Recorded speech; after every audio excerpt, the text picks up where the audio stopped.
వరుణుడు పిలిచెరా, వరుణ వరదై పలకరా, ఆకాశాన్ని ఇలదించరా కురిసేవానగా, మారని యాతన తీర్చగా, మాతారాతలు మార్చగా, ఈ జలయజ్ఞము సాక్షిగా తలనే వంచరా.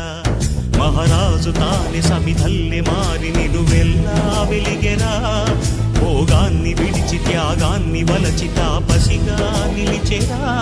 జనక్షేమమే తన సంకల్పముగా, తన ఊపిరి హోమజ్వాలలుగా, స్వర్గాన్నే శాసించెనురా, అమృతమును ఆహ్వానించెనురా.